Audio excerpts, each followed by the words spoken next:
Salut à tous, bienvenue dans ce nouveau podcast des Déraillés. Après cette Vuelta 2025 remportée par Jonas Vingegaard, on va principalement se concentrer sur les championnats du monde aujourd'hui qui commencent ce dimanche avec le chrono homme. Salut Clément, comment ça va toi? Salut, ça va? Très content de parler de ces champions du monde qui m'excitent beaucoup avec un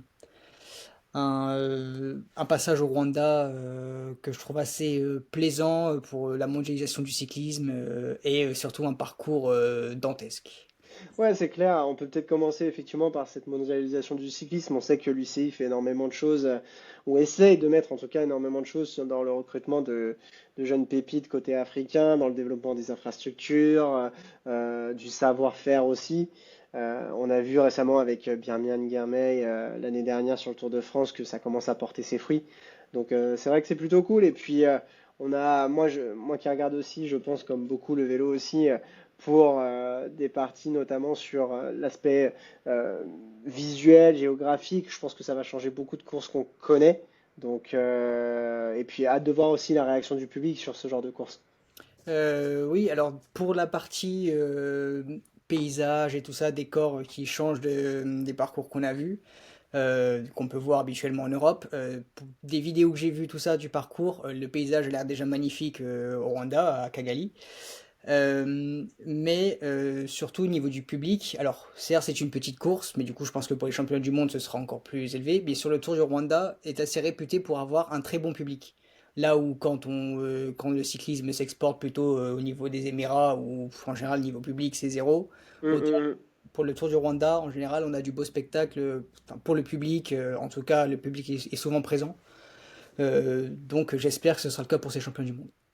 Ouais, et puis on a un parcours, on va y venir, qui est assez, enfin, qui est très sélectif, même sur le chrono, qui est peut-être un des chronos les plus durs qu'on ait jamais connus sur des championnats du monde. On en parlait juste avant ce podcast ensemble. C'est vrai que quand on regarde, on a quand même deux grosses ascensions, plus une ascension finale quand même assez sévère, avec juste une côte juste avant qui va différencier d'ailleurs le parcours femmes et hommes sur le chrono. En plus, on a de la chance d'avoir Tadej Pogacar qui se présente aussi sur le chrono, qui l'a annoncé la semaine dernière. Donc ouais, on a hâte de voir ce que ça peut donner. Après, ce week-end canadien plutôt réussi pour lui, même si Québec a été un peu en dedans. Remco Evenepoel qui a quand même assuré avoir préparé, axé sa fin de saison sur les championnats du monde de chrono. Euh, je pense qu'on va avoir un beau duel quand même sur ce chrono-là. Quand on regarde la liste de départ, bon, de toute façon, on a tous les spécialistes, hein, mais notamment quand on regarde les trois derniers départs, on a Stéphane Kung qui effectivement devrait être un ton en dessous de ça, puisque le parcours est quand même, comme tu le disais, exigeant. On a Tadej Pogacar et Evenepoel qui se décrochent. Euh, Qu'est-ce que tu en penses de ça? Moi, je mets une pièce sur Remco quand même parce que c'est le spécialiste. Mais sur des routes aussi un peu sinueuses, peut-être que Tadej Pogacar peut en tirer son épingle. Oui, alors comme on l'a dit, comme tu l'as répété, ce parcours est assez difficile pour un contre-la-montre, et aussi c'est pour ça que beaucoup de spécialistes de la discipline ont décidé de faire l'impasse sur ces champions du monde, Mm. sachant que ça allait pas être pour eux. Ghana, Affini, etc. Ils ont décidé de passer outre. Euh, donc déjà que je voyais Remco et Pogacar grands favoris pour cette étape, je les vois encore plus, étant donné qu'une grande partie n'est pas présente. Euh, donc toi, tu mises sur un Remco Evenepoel, tu le mets plutôt pour lui. Moi, je pense que le parcours est assez difficile pour Tadej Pogacar. Mm. En plus, il y a quelques semaines, Tadej Pogacar avait affirmé qu'il voulait battre Remco Evenepoel sur les championnats du monde. Et on sait que Tadej Pogacar, il aime s'amuser, il aime la compétition. Et je pense que c'est aussi pour ça qu'on parlait peut-être d'un ennui qu'il avait pendant le Tour de France, parce que qu'il surdominait. Je pense que là, aller chercher Remco Evenepoel, Sur son terrain, ouais. je pense que ça lui donne très envie. Et je pense qu'on aura du très grand Tadej Pogacar sur ce chrono. Ouais, après, je pense qu'on est quand même sur un parcours. Enfin, c'est pas le chrono de Péraguurne non plus. Je pense qu'on est quand même sur des routes assez larges. Oui, c'est sinueux, mais c'est pas non plus des pourcentages, sauf à certains moments hein, du parcours. C'est pas des pourcentages si sévères que ça, même si ça reste très costaud. Donc, je vois pas non plus Remco complètement sombrer s'il a vraiment préparé son coup. Donc effectivement, je pense que ça devrait se jouer à soit un énorme écart s'il y en a un qui se loupe, soit effectivement un écart assez faible.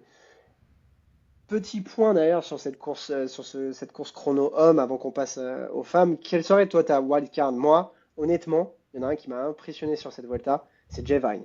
Il part cinquième avant la fin. Il aura Bruno Armirail devant lui comme point de mire qui est effectivement assez costaud, même sur des chronos assez montagneux. On a Mattia Cateneo qui partira deux fois devant lui. On a aussi Isaac Del Toro qui sera présent sur ce tour, pardon, sur ce chrono. On aura aussi 19 au 19e départ avant la fin, on aura Paul Sexas qui part. Moi j'attends beaucoup de ce Paul Sexas sur ce chrono-là, même s'il est encore très jeune, il a quand même montré qu'il avait des références dans ce chrono. Moi, j'attends aussi beaucoup d'Isaac Del Toro. Moi, en dessous, un top 10, ce serait une désillusion pour lui. Et à ce moment-là, on aura quand même du gros travail à faire de son côté parce que ça lui correspond bien. Qu'est-ce que tu en penses? Ouais, moi, ce serait Jevine. Tu vas peut-être me dire Paul Sexas, je suppose, mais j'ai quand même Jevine en J'avais wildcard. j'avais la même wildcard que toi, c'était J-Vine. D'accord, ok. Et du coup, comme tu avais dit J-Vine, je me suis dit, bon, bah, je vais en choisir une autre. Et tu l'as cité aussi, c'était Isaac Del Toro. Pourquoi ces deux noms-là et pas bon, pour J-Vine, tu en as parlé, ce super Vuelta. Isaac Del Toro, c'est vraiment l'homme de cet été. Il a gagné tellement de. Alors, des petites courses, Ouais, mais trois courses d'affilée, ouais, là, avec trois ou oui, quatre courses d'affilée. vraiment en forme, même si c'est pas le plus grand spécialiste du chrono, il se démerde plutôt bien sur la discipline. Et je pense qu'avec ce parcours accidenté, ça va lui convenir totalement. Et du Ouais, coup, puis c'est un mec de fun aussi, comme tu disais, comme pour Tadej Pogacar, ils aiment s'éclater. Donc, et même si effectivement il n'a pas les plus grosses références en chrono, il sait faire des efforts en solitaire. pourquoi j'ai pas cité Paul Sexas? Alors déjà parce qu'il a 18 ans, donc il est encore très jeune pour réaliser une énorme performance. J'espère qu'il va faire une belle performance. Hmm. Et aussi parce que Thomas Voeckler lui-même, le sélectionneur, a dit qu'il attendait, qu'il avait demandé, enfin qu'il attendait beaucoup de Paul Sexas sur la course en ligne. Sur la Alors course il en n'a pas ligne. donné la stratégie ce qu'il attendait exactement de lui, mais je pense qu'il compte sur lui, soit pour être un très bon équipier, soit en tant que leader. Mais que pour le chrono, il a dit Paul Sexas le fera à fond, mais on va pas le préparer. C'est plutôt pour découvrir. Du coup, avec un Paul Sexas qui n'aura pas vraiment préparé le chrono, qui va juste le faire au maximum de ses capacités en voyant comment il se sent le jour J, je le vois mal réaliser une performance au niveau des leaders. Ouais, bien sûr.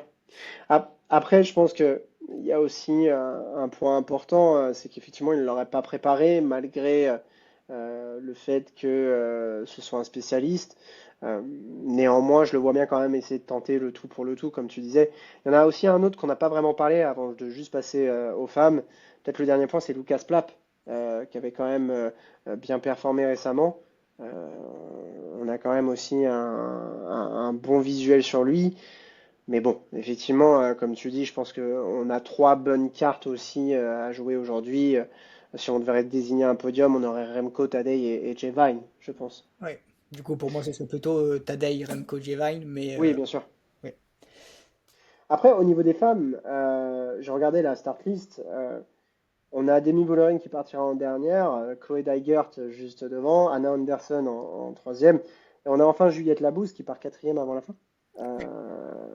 Et puis on a aussi Sandrine Carbaol qui a des bonnes références en chrono. On aura aussi Urska Zidgard, qui est aussi la copine de Tadej Pogacar. On le sait qu'elle a voulu le préparer, ce chrono. Euh, Moi, je mets quand même une grosse pièce, effectivement, quand tu regardes le profil sur Demi Vollering. Oui. Elle est à l'aise dans cette discipline.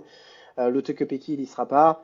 Peut-être effectivement sur un chrono plat, Chloé Dygert a des grosses références. On aurait pu la mettre favorite numéro un peut-être. Mais vu le chrono, je pense que Demi Vollering devrait s'imposer assez facilement. My wildcard, tu me diras ce que tu en penses, hein, mais my wildcard, c'est Juliette Labousse qui est quand même très correcte en chrono. Ouais. On est sur un profil, ouais, montagneux ou en tout cas très vallonné, très costaud. Ce serait une super surprise pour elle et surtout une belle progression avec, comme pour Evita Music qui n'y sera pas. Mais ça montrerait qu'elle progresse aussi dans d'autres secteurs que juste la montagne. Mm. Oui, t'as raison, Jette la boue, ça peut être un profil intéressant. Comme toi, je vois Demi Vollering dans les favorites. Mais il y a une autre que je vois très très haut, que du coup je pense que ce sera les deux premières places, c'est Marlène Rosser. Mhm. La cour suisse, parce qu'elle est spécialiste du contre-la-montre et elle grimpe très bien. Après, elle fait pas. Alors, elle a chuté, il me semble, sur le Tour de France. Elle n'a pas couru depuis un certain moment. Il faudra voir dans Mhm. quelle forme elle arrive. Mais je pense que à maximum de sa capacité, c'est un chrono taillé pour elle. Je vois Demi Vollering quand même un peu plus forte. Ouais, Euh, c'est vrai que t'as raison, j'avais pas pensé à notre Suissesse, mais c'est vrai que 2 étapes sur le Tour de Suisse féminin, la classification générale, la classification par points, une étape sur le Tour d'Italie féminin. On a aussi sur la Vuelta a Burgos plusieurs victoires, dont le classement général aussi. Donc, ouais, il y a de quoi faire. Et puis elle fait deuxième au classement général italien. et donc c'est ça, je la vois. Du coup, comme tu as cité Juliette Labou, je vois Marianne Reusser plus forte, plus Plus apte costaud. sur ce profil. Surtout, elle est en meilleure forme sur la saison, même si, du coup, comme j'ai dit, depuis le Tour de France, elle n'a pas couru, dû à des blessures, etc. Euh, mais j'espère que Juliette Labou, oui, fera une belle performance. Ouais, et puis ce serait la récompenser pour cette année qui a mis beaucoup ses ambitions de côté sur ce Tour de France. Ouais. Elle fait deuxième de l'étape 6, mais elle fait deuxième du tour, pardon, du chrono des championnats de France.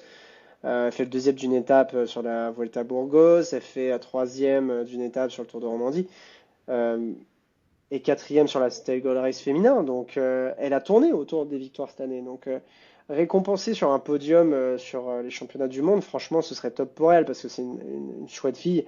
Et elle progresse d'année en année. Malheureusement, effectivement, avec l'arrivée d'Emi Vollering, on a aussi Evita Music qui est dans la même situation hein, qu'elle chez la FDJ. Donc, moi, ce serait super, je trouve, pour elle.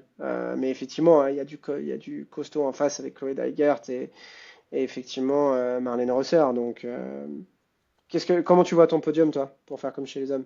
Euh, alors, je vois Demi Vollering, Marlene Reusser, Mhm. et je pense quand même que Chloé Dagart fera une meilleure course que Juliette Labou, que je vois bien faire quatrième ou cinquième. Oui, peut-être que Chloé Dygert a aussi peut-être plus de puissance dans les phases descendantes. Elle a quand même gagné l'étape 3 du Tour Down Under. Elle a aussi des belles places sur le Tour de France. Et elle fait quand même huitième de Paris-Roubaix Femmes. Donc effectivement, comme on disait, c'est peut-être pas le chrono qui lui convient le mieux, mais vu les phases aussi roulantes, elle est peut-être plus avantagée que notre Juliette Labousse. Oui. Je te propose qu'on passe peut-être les parties U23 et junior, où on fera peut-être nos pronostics sur le compte Instagram, vous verrez en fonction de ce qu'on décide de faire. Euh, on va peut-être se concentrer sur la course étape, enfin la course en ligne. Oui, juste avant de parler de la course en ligne, j'aimerais bien parler du relais mix. Ouais, Parce que du coup, on a une équipe. Alors, Maëva Skiban, Juliette Labou, Cédric Carbol, Pavel Sivakov, Paul Sexas et Bruno Armirail. c'est vrai que ça fait plaisir. Alors, je vais pas citer les coureurs de toutes les équipes concurrentes, mais j'ai un peu l'impression qu'à part les Australiens ou les Belges, et encore avec notre équipe féminine, bah, je nous vois plus fort. Et du coup, je me dis que, alors, on sait que le relais mix, c'est une course qui existe que pour les championnats du monde, donc c'est pas le saint graal de la remporter, mais ça peut faire plaisir. Et du coup, je pense que la France est favorite pour ce relais mix. Et du coup, ça fait plaisir, bah, en espérant qu'il gagne, bien sûr. Mhm. Ouais, je suis d'accord avec toi. Euh, c'est souvent enfin, moi, je trouve que sur les championnats du monde dernièrement, c'était une discipline qui était déjà avec des surprises de temps en temps Mm. et avec quand même un aspect. Euh, bah, c'est toujours cool de voir des chronos par équipe. C'est une discipline bien à part. On en voit très peu. Et c'est toujours assez impressionnant de voir le millimètre dans chaque relais, dans chaque préparation de relais. Et effectivement, il y a de quoi prendre du plaisir, je trouve, devant cette discipline-là. Ouais. Plus que, d'ailleurs, je trouve, le chrono individuel. Le relais, le chrono par équipe est quand même, comme je disais, une course qui se perd. Aujourd'hui, on en a vu un sur la Vuelta. Je crois Mm. pas qu'il y en avait sur le Tour d'Italie cette année. Sur le Tour de France, il n'y en avait pas. Donc c'est quand même quelque chose de bien particulier. Ouais, c'est vrai que c'est une épreuve que j'ai toujours appréciée. Alors on sait qu'en général, comme les chronos par équipe ne sont pas très longs, ça faisait des écarts Mm. relativement minimes. Et en général, les grands tours ne se jouaient pas là-dessus. Mais je trouve que pour des courses de championnat, les chronos par équipe sont très intéressants. Mhm. Et du coup, ça fait plaisir de voir ça. Et en tout cas, je le suivrai de près. Ouais. Et bah écoute, c'est quelque chose où effectivement on pourra peut-être aussi peut-être faire un pronostic. Je trouve ça assez fun de faire des pronostics sur les équipes, peut-être plus que sur les parties individuelles. Euh, pour se concentrer du coup peut-être sur la partie course en ligne, on va peut-être commencer par les femmes. Honneur aux femmes cette fois-ci, on a fait dans le sens inverse au début. Ouais. On est sur un parcours de 165 km qui oublie donc une partie du parcours homme, notamment la longue ascension. Mais bah, on est toujours sur le même circuit très costaud, avec quasiment zéro temps mort. On n'a pas un seul moment où ça descend ou ça monte pas. On a zéro moment de calme et de plat. Donc c'est soit effectivement un peloton étiré ou en tout cas nerveux dans les phases descendantes quand on va approcher des trois derniers circuits, des trois derniers tours.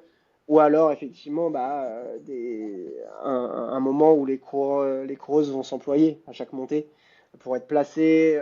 Comme on l'a dit, il y a des moments où les routes sont larges et des moments où les routes sont beaucoup plus sinueuses. Euh, Qu'est-ce que tu en penses toi de cette course? J'ai pas toute la liste de départ, mais bon, je pense que comme pour la course par chrono, ça convient bien à Demi Vollering. Je sais pas si Lotto Kopecky sera présente. Je pense que oui, elle va vouloir aller défendre son. Euh, du coup, non, elle n'est pas présente. Je D'accord. pense qu'elle privilégie les championnats Championnat d'Europe. européen. Mhm. Comme ce que Pauline Ferrand-Prévot avait voulu faire, et finalement, elle se présente quand même sur les championnats du monde. Du coup, on aura Pauline qui sera Oui, là. c'est vrai. Après, il faudra voir comment elle a récupéré de son Tour de France. On avait beaucoup parlé de son poids pendant le Tour. Du coup, je pense qu'aujourd'hui, elle a repris du poids. Donc, ça m'étonnerait qu'elle en ait reperdu à ce point. Donc, est-ce qu'elle va aussi bien grimper que sur le Tour? Je pense qu'elle grimpe toujours bien. Donc, je pense que ça peut le faire. Mais c'est vrai que je vois aussi Demi Vollering utiliser de sa puissance sur ce parcours. Avec beaucoup de dénivelé certes, mais pas mal de boss qui se montreront quand même en puissance. Euh, ouais, j'espère que Bah, Pauline fait un beau parcours, mais Demi a l'air quand même très très forte. ouais, je suis d'accord avec toi. Et puis je pense que Demi va garder peut-être deux choses en tête. L'année dernière, elle est battue au sprint par le Tokyo-Peki. Mm. Euh, mais pour avoir regardé la course, je trouve qu'elle avait très mal couru. Oui, effectivement, elle avait fait le nécessaire pour épurer au maximum. Néanmoins, elle a manqué ce coup de rein nécessaire pour faire sauter le Tokyo-Peki qui était quand même à bloc dans les ascensions. Et dans le final, elle n'a pas su manœuvrer correctement, prendre un élan dans la phase descendante pour aller se détacher, alors qu'elle en avait les moyens. Parce qu'effectivement, c'est peut-être pas la coureuse avec le plus de punch sur des courts efforts, mais par contre sur des efforts avec une grosse résistance, donc c'est-à-dire des efforts de 5 à 10 minutes forts, effectivement, je pense que c'est la référence actuellement. Ouais. Euh, Là, le Tekepeki n'y est pas. Effectivement, si elle arrive au sprint avec Pauline Ferrand-Prévot, c'est un peu kiff-kiff, même si je pense qu'il y a peut-être un avantage de puissance face à l'Autekopeki. À l'Autekopeki, pardon, à Demi Vollering. Mais c'est quand même une arrivée en côte. On l'a vu sur la première étape du Tour de France. Si Pauline Ferrand-Prévot se relève pas pour Marianne Vos, elle va gagner. Ouais. Et elle avait mis 100 mètres à tout le monde en un coup de rein. Donc, effectivement, elle peut pas partir du principe où, en faisant une course à bloc, elle va pouvoir détacher tout le monde parce que l'année dernière, c'est ce qu'elle a essayé de faire et ça n'a pas marché. Donc, je pense elle doit revoir sa manière de courir, comme sur le Tour de France. Elle a attendu vraiment les grosses étapes de montagne pour penser faire la différence et au final, bah, il y avait plus forte qu'elle. Donc là, selon moi, si elle doit aborder la course, elle ne doit pas attendre les deux derniers tours de circuit. Elle doit faire une sélection peut-être au quatrième tour déjà. Oui, je pense qu'il va falloir que l'équipe néerlandaise durcisse la course pour faire mal à l'équipe française qui, sur le papier, est peut-être l'équipe la plus armée Je suis d'accord. Ouais, de ces champions du monde. Donc on a Léa Curinier, Pauline Ferrand-Prévot, Cédrine Carbol, Juliette Labousse, Marie Lenné, Evita Music, Maëva Skiban. ouais, c'est costaud hein, pour les parcours vallonnés. C'est costaud et c'est surtout en forme. C'est alors, elles étaient très en forme sur le Tour de France. Est-ce que du coup, un mois et demi plus tard, elles sont encore à ce niveau-là? Je ne sais pas, mais j'espère. Après, on va pas se mentir, l'équipe néerlandaise est quand même assez costaud aussi. Mais je pense que si ça la joue tactique, la France a vraiment une carte à jouer, piéger des Mm, Bellerin qui mm, mm, a loupé son Tour de France 2 années de suite, qui n'a pas été championne du monde l'année dernière. Il y a moyen qu'elle stresse un peu Demi Vollering. J'ai l'impression qu'elle n'est pas complètement sûre d'elle en ce moment, même si elle est très forte. Et donc je pense que tactiquement, il y a moyen de la faire déjouer. Ouais, je suis d'accord aussi. Il y a moyen de la faire déjouer. Dans tous les cas, c'est à elle d'assumer le poids de la course. Effectivement, on a les armes pour faire face et pour aussi assumer une partie du poids de la course. Mais nos trois fortes filles, avec Evita Music, Juliette Labous et Pauline Ferrand-Prévot, doivent se préserver. Je mets peut-être Sandrine Carbol en quatrième, mais effectivement, on a de quoi faire des jouets. Et les coups qui vont sortir à une cinquantaine de l'arrivée, de kilomètres de l'arrivée, il faut qu'on en place une ou deux dedans, idéalement deux. Et comme ça, Pauline peut calquer sa course sur Demi Vollering et voir ce qui se passe. Si effectivement, de toute façon, elle est plus forte, elle sera plus forte. Donc, peut-être petit pronostic. Moi, je vois une victoire de Demi Vollering qui va vouloir faire effectivement taper le poing sur la table en disant je suis toujours la boss. Mais comme tu me dis, si tactiquement on peut faire la diff, et je suis même pas sûr que Pauline Ferrand-Prévot serait la principale, parce que comme tu dis, je pense qu'elle aura un gros marquage vu ce qu'elle a démontré sur le tour. Et peut-être qu'au final, la course va être à nous d'assumer. Et je vois bien peut-être effectivement une autre Française profiter de ça. Moi, je verrais bien Evita Music, essayer de partir un peu en échappée, enfin, dans un groupe, pas la première échappée, mais partir, piéger les favoris avec un petit groupe. Et je pense que si elle s'observe derrière, avec une demi Vollering qui voudra rouler, mais avec une Pauline Ferrand-Prévot qui se raccroche à sa roue, je pense ouais, Evita Music ou Maëva Skiban, je pense Mm, que mm, c'est deux mm. filles qui peuvent aller chercher quelque chose de grand. Ouais, et puis après, on a toujours notre Reusser, la Suissesse aussi, qui effectivement a des belles références. Donc effectivement, à suivre. C'est dommage que là, tu m'apprennes que le Tokyo-Peki soit pas. Alors effectivement, c'est peut-être un peu un chouïa trop dur pour elle. Mais c'est quand même une grande dame d'une course d'un jour. Enfin, des courses d'un jour. Donc ça aurait été pas mal d'avoir les trois grosses têtes du cyclisme féminin sur cette course en ligne. Mais bon, on va peut-être pouvoir se régaler chez les hommes pour faire la transition. Je te propose qu'on aborde ça peut-être en deux parties. On peut peut-être parler déjà de l'équipe de France, et puis après un peu plus de la course en elle-même. Juste peut-être petite préambule aussi, on est sur une course plus longue, où on a effectivement un parcours qui est différent, puisqu'on va faire une ascension supplémentaire juste avant de re-rentrer sur le circuit final. D'accord? Après cette ascension, on aura donc 7 passages, je crois, sur la ligne, si je compte bien. Euh, 6. Bah, il y a six 1, tours. 2, 3. Ouais, Oui, 7 c'est ça, avec. 6 tours. Ouais, donc c'est ça, septième passage pour l'arrivée. Et on a surtout 260 kilomètres qui vont encore une fois ne jamais s'arrêter. Et pour le coup, l'ascension qui va différer a des passages très compliqués. Je te propose qu'on parle de l'équipe France en premier, et puis Euh, après, effectivement, de comment on voit la course se décanter. oui. Alors, une équipe de France assez partagée. Alors, on a des cours d'expérience avec Julien Lafilippe, avec Valentin Madouas, avec Julien Bernard. Et après, on a quand même beaucoup de jeunes. On a Pavel Sevakov aussi.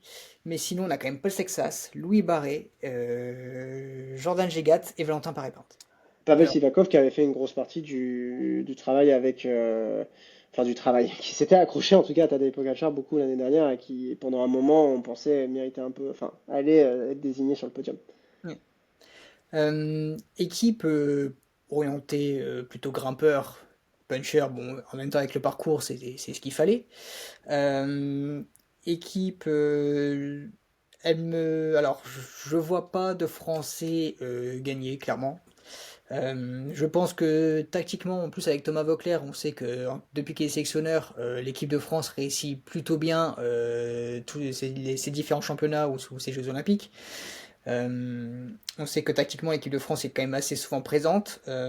Mais là, c'est vrai que j'ai du mal à voir un gros favori se dégager d'équipe de France. Alors, on a vu Julien Lafilippe en forme, notamment pendant ce week-end au Québec.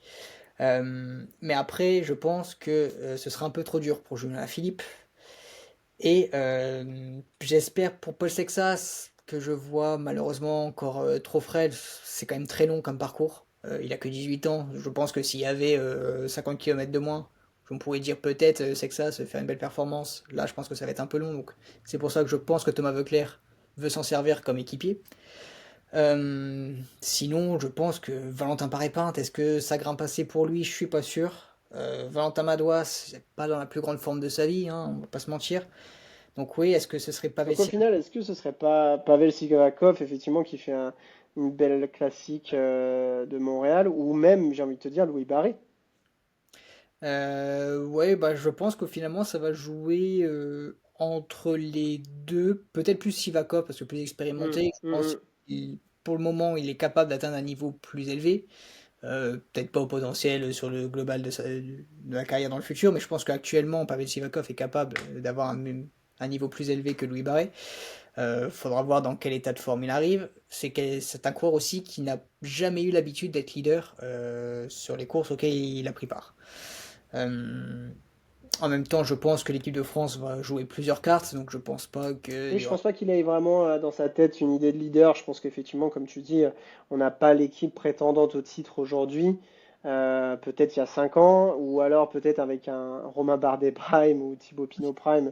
Ça me fait penser. Enfin, tu vois, ce parcours, mis à part la longue montée, en termes de difficulté et en termes de répétition des efforts, me fait beaucoup penser, tu sais, au parcours qui avait été gagné par Alejandro Valverde Ouais. en 2018. Et on avait eu une belle performance des Français, malheureusement, qui n'avait pas été au bout, avec une deuxième place de Romain Bardet. Je crois que Thibaut Pinot avait fait 6. Bref, c'était un parcours assez, c'est pas similaire, mais en tout cas répétitif dans les efforts. Euh, je suis assez d'accord avec toi qu'effectivement, on doit jouer juste un peu plus ouais, les explosifs de la course. Je pense que de toute façon, c'est dans l'ADN, comme tu disais à un moment, de Thomas Voeckler, tactiquement, qui est très fin tacticien. Et effectivement, peut-être que dans cette ascension à 160 km après le départ, donc à peu près, oui, c'est ça, à peu près une centaine, 90 de bornes de l'arrivée, il y a peut-être effectivement un coup à déjà soit faire une première sélection ou peut-être un groupe de 20 coureurs qui se détachent. Et alors effectivement, on va en parler après sur les gros favoris. Peut-être ça suffira pas pour aller au bout, mais déjà, je pense, moi mon pronostic, déjà si on obtient un top 5 sur ce championnat du monde, grosse perf de notre part. Parce que effectivement, déjà top 10 ce serait très bien, mais effectivement, on n'a pas, enfin, faut être honnête, on n'a pas l'équipe. C'est trop tôt pour Paul Sexas. On n'a pas l'équipe assez sans Romain Bardet, sans Thibaut Pinot, sans un David Gaudu en forme. Alaphilippe, qui était un très très bon grimpeur aujourd'hui, effectivement, il gagne le Grand Prix de Montréal, mais de manière futée. Donc effectivement, il va être un atout pour l'équipe de France. Mais à part si effectivement ils nous refait la même chose que sur le Grand Prix de Montréal, et à ce moment-là, triple champion du monde, alléluia. Mais moi, enfin, je sais pas ce que tu en penses, mais moi je vois pas comment on peut tirer notre épingle du jeu vu la concurrence qui est en face. Vu la concurrence et surtout vu le monstre ultra favori, on le connaît déjà, on va pas créer de suspense. On sait que Stéphane Kung. on sait que je voulais dire une autre bêtise, mais du coup je l'ai pas fait. T'avais qui en tête? Je sais pas, j'étais en train de chercher un nom un peu stupide, donc Julien Bernard. bah non, il est chez nous. Ah merde. Mais qui peut battre Tadej Pogacar? Alors là, comme ça, j'ai envie de dire personne, mais Le retour de Peter Sagan. Le si, retour de Peter Sagan, Clément. si on devait avoir une stratégie pour l'équipe de France pour piéger Pogacar, parce qu'on sait qu'on ne le battra pas à la pédale, comment tu t'y prendrais en fait? Comment je m'y prendrais? Ah, c'est une bonne question, ça. En toute honnêteté, je pense que dans cette bosse à 160 km, enfin non, à 100 km de l'arrivée, il faut qu'on parte avec deux trois coureurs dedans. Il faut que tu fasses quelque chose, essayer au moins, et que la chasse se fasse pendant une trentaine de kilomètres. Que tu isoles un maximum les gros favoris. Il me semble que Primoz Roglic sera présent. On va avoir aussi Remco Evenepoel. De mémoire, j'ai un doute sur Richard Carapaz. On va avoir d'autres gros favoris. Donc, effectivement, je pense que cette côte-là doit te permettre au moins de faire la chasse pendant une trentaine de kilomètres. Au moins de faire la chasse, de te dire que tu n'as rien regretté. Peut-être pas effectivement envoyer Pavel Sivakov, mais peut-être un Louis Barré. Peut-être même, j'ai envie de te dire, s'il est encore là, Paul Sexas. Ouais, C'est une super expérience pour lui et je ne pas la pancarte encore, je pense pas, même si tout le monde connaît son potentiel, je pense que on fera pas trop attention à lui. En tout cas, on n'espère pas trop de force pour aller le chercher. ouais, c'est, je sais pas, je pense que ça doit être là et au moment du repos, enfin au moment du retour au calme, si t'as pas emmené dans tes valises effectivement un gros favori, si tu constitues un groupe assez solide, je pense que déjà tu peux faire une bataille assez longue. Puis après, adviendra ce qui adviendra. Mais effectivement, la course, dans tous les cas, je pense qu'à 50 km de l'arrivée, elle va déjà être bien décantée. On va avoir une vingtaine de coureurs devant, voire un seul ou un ou deux. Et ça va être réglé à ce moment-là. Comment toi, tu vois la chose? Bah alors oui, je pense que dans tous les cas, il faudra essayer de le piéger. C'est vrai que partir avec un groupe en essayant de mettre un maximum de coureurs, enfin deux trois coureurs dedans, si on y arrive, un gros groupe sort à une centaine de bornes de l'arrivée, ça peut commencer à faire paniquer les équipes des favoris. Faudra voir, est-ce que l'équipe slovène, alors il y a Roglic, il y a Moric, derrière je pense que les alors Mesgek et tout ça, c'est des beaux noms, mais je pense que c'est plus capable de rouler en tête d'un peloton des champions du monde qui roule pleine balle pour Tadej Pogacar. Est-ce que Roglic et Maurice suffiront à Tadej Pogacar comme coéquipier? Je pense que ça peut le faire pour lui. Mais oui, essayer de le piéger, faire en sorte que ce soit lui et ses coéquipiers qui produisent le maximum d'efforts et tenter de partir dans un coup. Je pense que dans tous les cas, s'il décide de vouloir rattraper le coup, il le fera. Donc il faut qu'à un moment il décide de laisser partir un coup, soit parce qu'il veut soit parce qu'il décide de se reposer parce que ça tourne trop fort depuis le début, soit parce qu'il le considère pas assez dangereux. Et Ouais, du coup, après, pour rebondir sur ce que tu dis, le fait de laisser partir un groupe, euh, je reprends cet exemple de, tu as un groupe de 20 qui sort dans cette longue montée, tu sors de Français, imagine, t'emmènes dans tes bagages Primoz Roglic. Comment Tadej court et comment toi tu cours derrière? Parce qu'effectivement, je pense que sur une course d'un jour, même si on ne sait pas dans quel niveau va être abordé le championnat du monde par Primoz Roglic, il y a de grandes chances à parier que même à 90% de ses moyens, il règle n'importe qui dans un groupe de 20, sauf si c'est euh, les grands noms, donc type Remco, type Tadej Pogacar.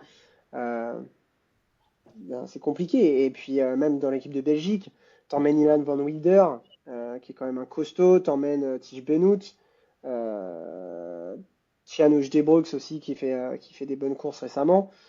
L'Australie aussi, enfin, et quand tu regardes l'équipe d'Australie, enfin, Chris Hamilton, Chris Harper, Jay Hindley, Michael Matthews, donc tu peux même pas l'emmener au sprint celui-là, même si je pense que il ira pas au bout. Ben O'Connor, Luke Plapp, Callum Scottson, et puis encore une fois, Jay Vine. ouais. Oui, il y a quand même de très belles équipes hein, quand même présentes sur ces mondiaux. Euh, le... Est-ce qu'elles vont réussir à se coordonner entre elles pour essayer de battre les Slovènes ou le Slovène? Je ne sais pas. Mais c'est vrai que l'équipe de France, dans tous les cas, ne devra pas se focaliser sur Tadej Pogacar parce que, comme tu l'as dit, il y a beaucoup de noms assez intéressants quand même pour ces champions du monde. Je pense à Pidcock, Remco, Ayuso. Giulio Ayuso, Ciccone. Ciccone, ouais, même si Ciccone, on ne sait pas comment il finit cette Vuelta dans des bonnes conditions ou pas, parce qu'au final, il est assez loin du top 10. Tom Arensman, Peacock, Timen comment? Arensman. Timen Simon Arensman. Arensman, ouais, clairement, Mathias Skelmose. Donc c'est pour ça que je disais, tu as peut-être un coup à sortir à 100 bornes de l'arrivée. Si t'emmènes un de ces trois cocos-là, Juan Ayuso, Tom Pidcock, Primoz Roglic, Giulio Ciccone, ou même d'autres de l'équipe d'Australie, Jay Vine, comme tu disais, je regarde aussi les autres équipes, tu emmènes un Ben Illy. Ben Illy, c'est le mec, tu sais très bien, il va prendre tout servet, quoi. Ouais. Donc, dans tous les cas, effectivement, comme tu dis, tu les bats pas à la pédale, les deux autres, là, les deux Toto, Remco Evenepoel et Tadej Pogacar. Maintenant, quand toi tu es Tadej Pogacar, comment t'abordes après cette longue montée, comment t'abordes le reste des circuits? Euh, alors, dans tous les cas, je pense que pour lui, il faut soit partir alors qu'il n'y a plus d'échappée devant, ou alors partir Mhm. avec une échappée de quelques coureurs devant, pas un gros groupe. Euh, alors, je pense qu'à 2-3 tours de l'arrivée. Alors, le circuit est quand même assez long, je sais plus c'est combien de kilomètres exactement. Euh, ouais, non, 2-3 tours de l'arrivée, c'est encore un peu long. Ouais, 2 tours. Je pense qu'il peut mettre une première grosse offensive. Je pense que ça va essayer de le suivre. Remco va essayer de le suivre. Euh, En vrai, je pense que dans le dernier tour, sortir dans le dernier tour, pour alors commencer à décanter bien avant, hein, Mhm. mais garder un groupe avec les favoris qui tenteront de le suivre, et sortir dans le dernier tour. De toute façon, je pense que Tadej Pogacar, dans sa tête, c'est gagné en solitaire. Je le vois mal attendre un sprint. Ouais, comme tu dis, et puis il veut s'assurer de la chose. Il veut s'assurer de la chose et quand tu regardes, même si ça arrive en côte et que c'est le plus costaud dans ce genre d'arrivée, enfin, il n'y a personne qui peut le battre sur ce genre d'arrivée en costaud, sauf peut-être Mathieu Van Der Poel, mais on sait qu'il y va pas. Ouais. Oui, puis on sait jamais sur un sprint, même en montée, même si c'est là qu'il est le plus fort, c'est un peu Tu peux jeter la pièce. tomber, tu peux être bloqué, ouais, c'est clair. On connaît le bonhomme, on sait qu'il va vouloir partir de loin. Je pense, ça m'étonnerait pas qu'il décide de mettre une première offensive, alors qu'il n'ira pas au bout en solitaire, mais Peut-être que ce sera lui dans la fameuse côte qui va foutre le feu aux poudres. ça, il y a moyen que ce qu'on dit depuis tout à l'heure, qu'il y a un groupe d'une vingtaine de coureurs partent, ce soit impossible parce que Tadej Pogacar, dès cette grosse difficulté, décide d'en mettre une tout simplement et de isoler tous les favoris, tous les autres favoris de leurs coéquipiers. Et on sait qu'en un contre un, la pédale, personne ne battra Pogacar. Ouais, mais après, je pense pas qu'il le fasse cette année, les 100 km, parce que déjà le parcours est plus dur. Et l'année dernière, il y avait l'élément de surprise, avec des conditions dantesques, on savait pas trop ce qui se passait. Là, il y a peu de chances que les conditions soient dantesques, donc il va être marqué à la culotte. Et même si tout le monde va pas sortir, on n'en a pas parlé d'un aussi qui va faire ce championnat du monde en ligne aussi, c'est Isaac Del Toro, encore une fois. On sait qu'Isaac Del Toro a un énorme punch qui peut le suivre sur une accélération, mais on sait aussi que c'est un garçon qui aime bien aussi des fois monter au train quand il est à bloc. On l'a vu sur le Giro. Donc si ça sort même derrière à 2-3, Remco Evenepoel, Jevine et Isaac Del Toro, ça peut. Moi, je pars du principe où Pogacar pourra pas faire ce qu'il a fait l'année dernière. Il pourra pas s'en sortir tout seul d'aussi loin. Par contre, effectivement, comme tu dis, un raid solitaire à 30-50 bandes de l'arrivée, pourquoi pas? Il l'a fait sur l'Estrade Bianche. Euh, mais je vois pas la même performance que l'année dernière. Et à voir comment il l'aborde, parce que même s'il a été excellent sur le Grand Prix de Montréal, où il laisse la victoire à McNulty, euh, sur Québec, on l'a vu, quand il est marqué à la culotte et que les autres sont au rendez-vous, il sort Mm. pas si facilement que ça. Surtout quand il s'énerve.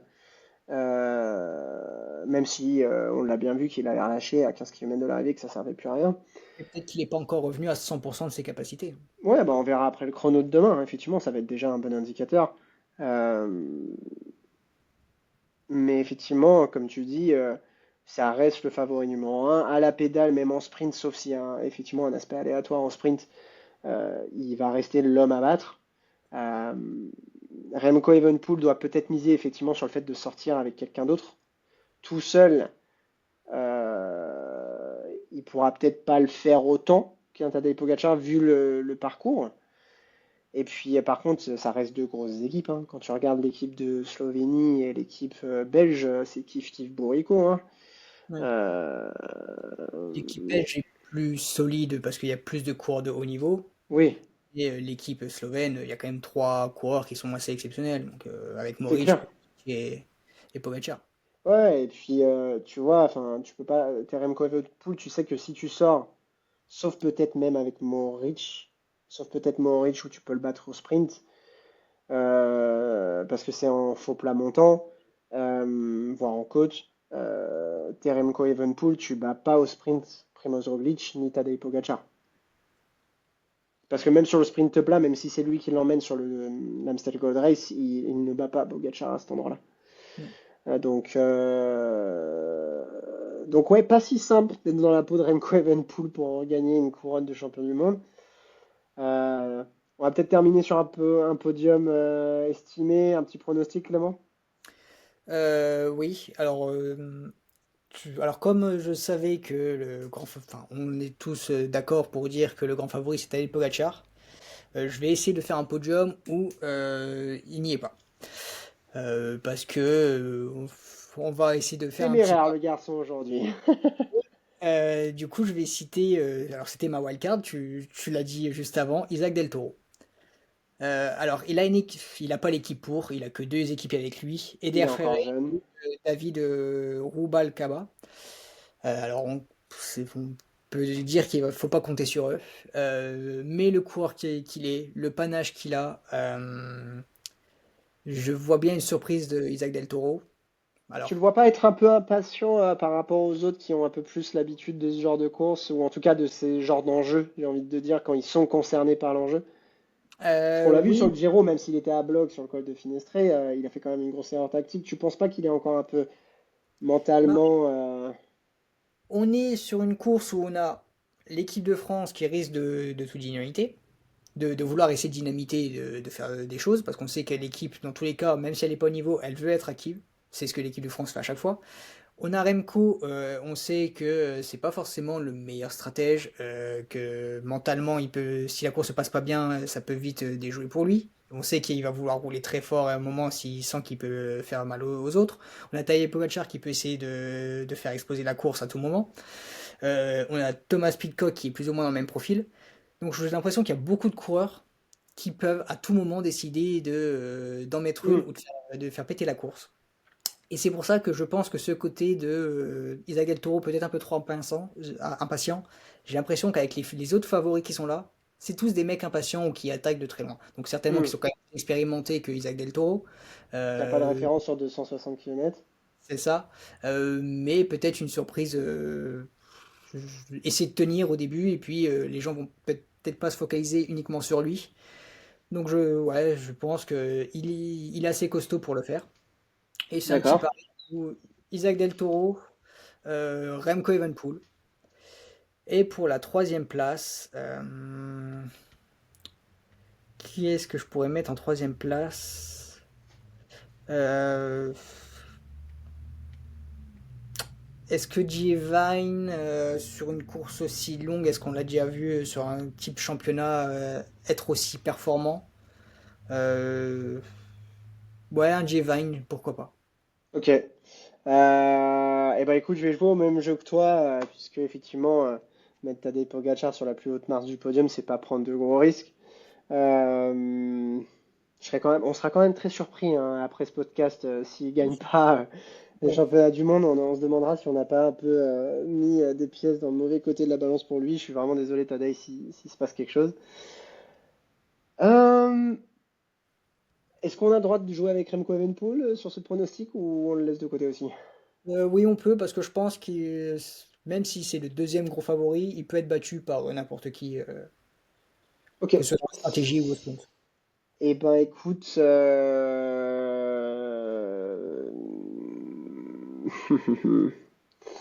laisse-moi reprendre ma petite liste, mais effectivement, je pense que je vais tourner autour des mêmes noms que tu as. Euh, là, un endroit où enfin un coureur où j'ai un peu de mal à savoir si l'intox qu'il a joué sur le Tour d'Espagne, c'est notre fameux Juan Ayuso. Parce qu'effectivement, c'est le genre de parcours aussi qui pourrait le convenir. On sait qu'il est pas trop mauvais au sprint, il aime bien les arrivées en montée, il est costaud sur des grosses étapes. À voir, j'aurais peut-être mis une wildcard quand même sur lui. Mais bon, pour se concentrer réellement sur le podium, allez, ouais, c'est bon, je sais. Je vais mettre sur un top 3 Isaac Del Toro. Je le vois faire un podium, pas forcément facilement, mais je le vois faire une erreur dans le final, à laisser sortir un ou deux mecs, et se laisser un ou deux mecs soit se régler au sprint, soit il y en a un qui craque dans la montée finale. Euh, ou alors justement, tout simplement trop juste pour lui, sur 260 km. Vu ce qu'il a démontré récemment, j'ai peut-être envie de mettre euh, Tom Pidcock sur le podium. Ouais. Donc à décider entre les deux, à voir effectivement comment il a récupéré de sa Vuelta. Et juste pour l'aspect romantique du cyclisme, Primoz Roglic.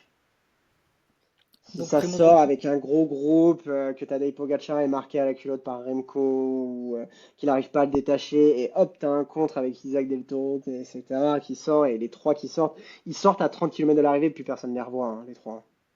Ouais, ça risque Si d'être ça fait, assez.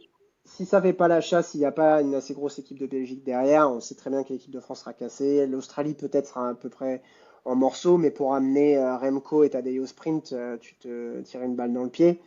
Vaut mieux peut-être essayer de sortir en permanence. Euh, ouais, je serais assez content si on a Primoz Roglic champion du monde parce que c'est mérité pour lui avec sa longue carrière et on sait le malheur du cycliste. C'est un gars qui court aujourd'hui pour sa famille, pour son romantisme, pour son amour du vélo plus que pour les résultats. Ouais. Et ça montrerait que au fait, il est bien au palmarès des grands.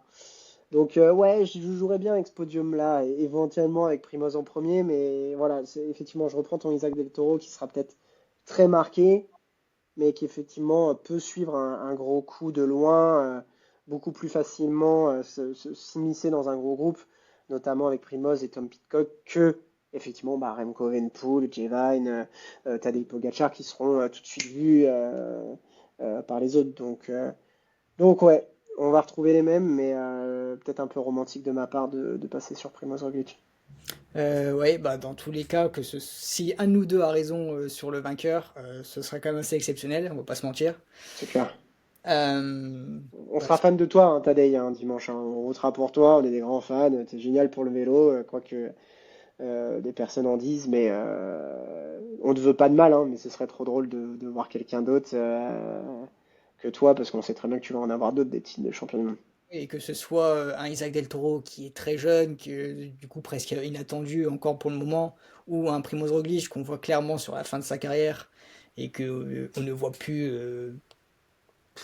il ne fait plus partie des fantastiques, je pense. Bon, oui, clairement, il fait plus partie des fantastiques. Ouais. C'est plus le mec qu'on voit dans les gros favoris sur les courses. C'est vrai, donc voir un de ces deux-là champion du monde, ce serait quand même assez exceptionnel, une grosse surprise. Euh, D'ailleurs, ce serait quand la dernière fois qu'on a eu une aussi grosse surprise sur un vainqueur des championnats du monde? Bah, j'ai envie de te dire Mats Pedersen, hein, J'ai bien l'impression, oui. parce que il était jeune, il n'était pas encore au niveau qu'on le connaît aujourd'hui, donc j'ai envie de te dire Mats Pedersen. Si tu remontes avant, peut-être Rui Costa encore avant. Peut-être Michal Kwiatkowski en 2014, qui était encore dans la phase d'ascension. Donc ouais, peut-être aussi loin que ça, aussi loin de Matt Peterson, ouais. Donc effectivement, et puis peut-être sur une dernière minute avant de clôturer, euh, moi je veux quelque chose de romantique quand même pour ce championnat du monde au Rwanda. Ça serait une super